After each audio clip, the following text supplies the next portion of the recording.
Alright, Shalom. Shalom. Want to give all praises, glory, and honor to Yahweh Bashim Yal Shai. Double honors, the Apostle El's Great Millstone that rule well. Salutations to the Hakim who are teaching the word of sincerity and truth, and blessings to the elect and the one-third of Israelites scattered worldwide who are predestined to be saved. Now, I'm coming with a quick lesson.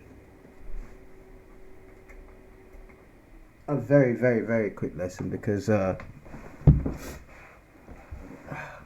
gosh, I did one on Psalms 83. And, we know about the Arab slave trade, the transatlantic slave trade, etc.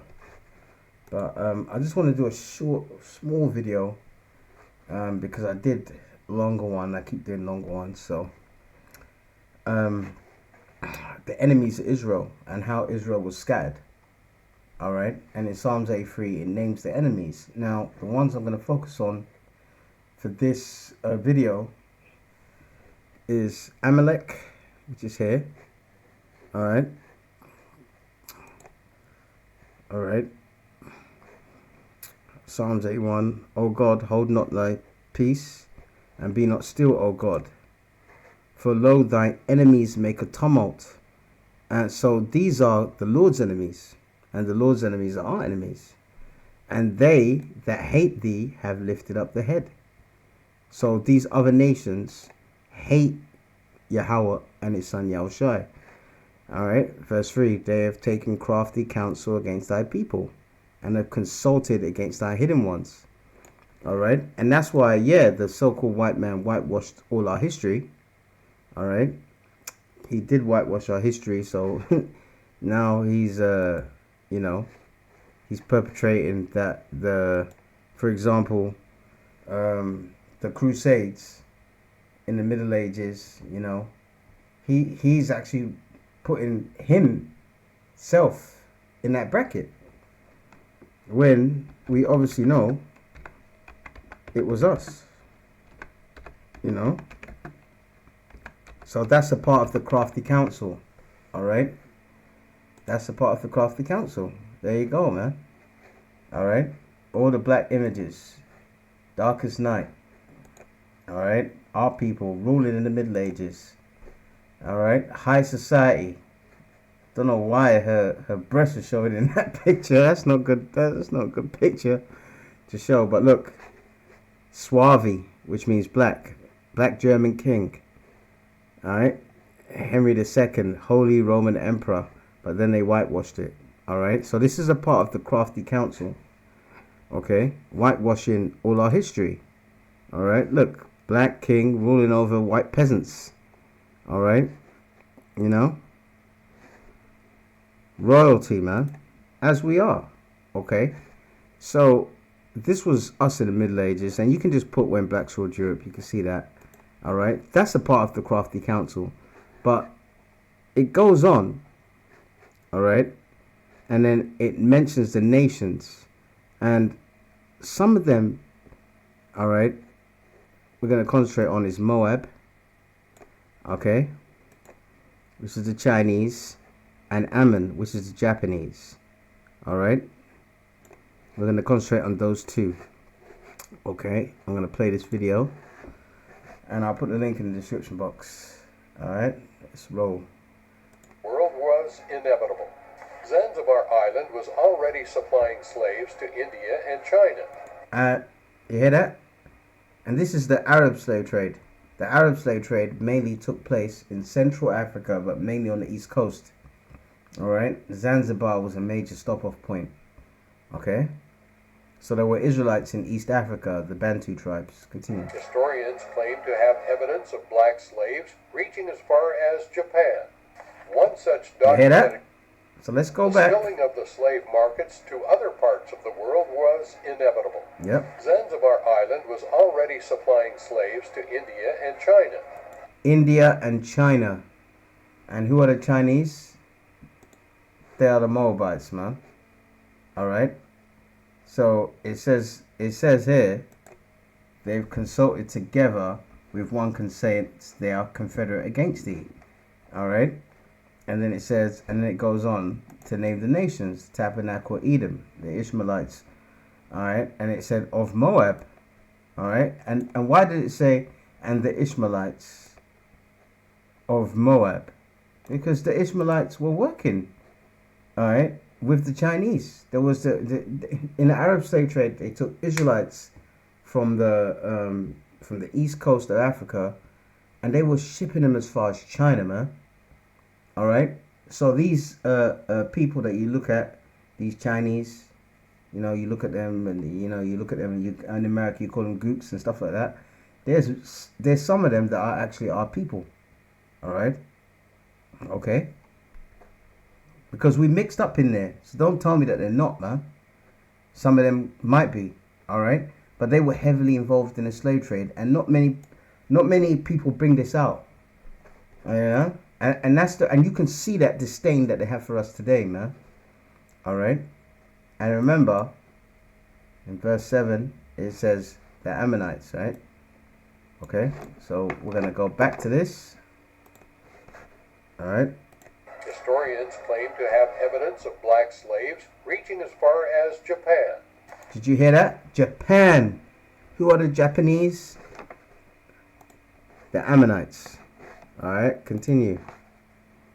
One such documented case of slave purchase was that of the Tang dynasty of China, whose royals purchased a lot of European and Jewish slaves.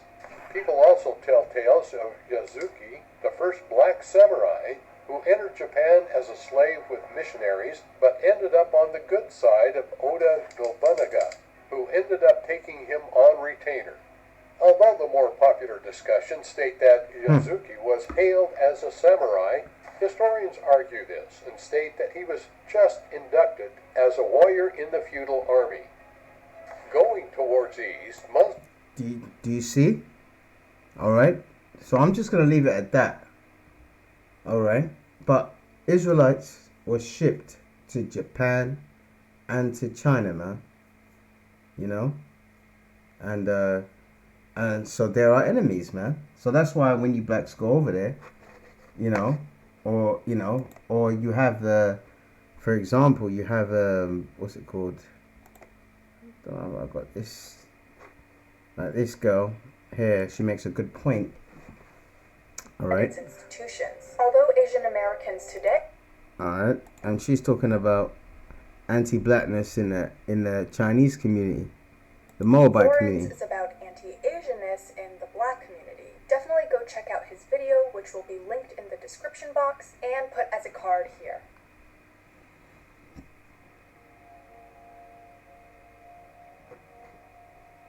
In 1927, a group of Chinese-American plaintiffs brought the case Gonlam v. Rice to the United States Supreme Court. At this time, there was legal segregation between white schools and colored schools. However, the Chinese-Americans argued that they should not be in colored schools with the black students. For white Americans justified their own separate school on the grounds that black people posed a danger. And you see? Because they are enemies, okay? If white Americans were entitled to protection from the black race, then they reasoned that it would be discriminatory to, quote, expose the yellow race to a danger that the dominant race recognizes. Why are we the victims? My friends are good Christians. I've been through so much and to go through this. In 1991, a Korean liquor store owner shot and killed Latasha Harlins, a 15-year-old black girl who the owner believed had stolen a bottle of orange juice. The Korean American could have been sentenced to 16 years in prison, but the judge placed her on probation. What, 6 months probation? I mean, the people were pissed then. A year later, 4 police officers who had severely beat Rodney King, a black man, were acquitted of their charges. These 2 events sparked a 6-day period of widespread looting, property damage, and arson. Thousands of Korean American stores were hit. As Derek Chauvin knelt on George Floyd's neck, Tu Tao, a Hmong American police officer, argued with bystanders. While the crowd begged the police to stop, Tao responded, "He's talking so he can breathe." There you go. I'm going to stop it right there. I'll put this link in the description box. I just wanted to highlight that quickly, and that shows you how wicked these other nations are, man. They're all wicked towards us, man. And I don't even want to go with Ishmael, man. them Arabs, because them Arabs treat our people very badly, man. They got something called a Khalifa system, and this brother is gonna tell you, you know. And the Arabs are who in this Bible? What nation are they? They're the Ishmaelites, man. All right. I'll play this clip and then I'll close it out. You know, sorry if there's an advert or whatever. But what he says is absolutely true. So yeah, one of our Nigerian brothers that's going to address an issue that's been coming up for a while now is when you have a lot of African people going to Arab countries to work, they're suffering. They're suffering a lot in these places, and the brother wanted to just kind of address some of that. Let's go ahead, rolling. This is the point that you guys need to understand. You can label Africans, you can demonize us, you can deny your own tendency to be evil. You can deny your Arab supremacy because you have it. You can deny all these things and pretend like it doesn't exist, like you're not racist. But the truth is, African lives don't matter in Arab countries, and that is a fact. That's a fact. That's the most inhumane society where any African can live. Go and verify, check online.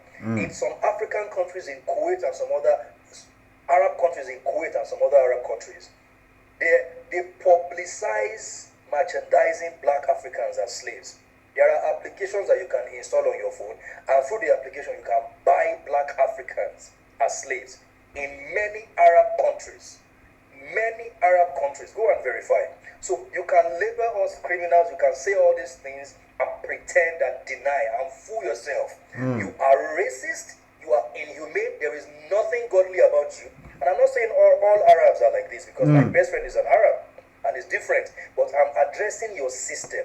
It is a system that has been sustained for years, and it is anti-Africans. It is anti-Africans. Africans are not welcome in Arab countries, and African lives don't matter. That's my point to you. Take it to the bank. And I remember I was at the airport in Nairobi, and I talked to a couple of Nigerian brothers and sisters that were just kind of having some issues. And he's right, man. That the Arabs started the slave trade before the European. Now the European just perfected it, and he did it in a grander scale than the Arab could have ever done it, right?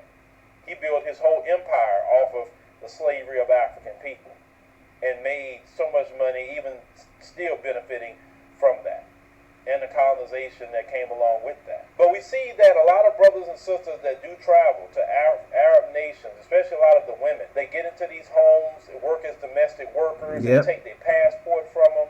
They're harming them. Some of them are being violated.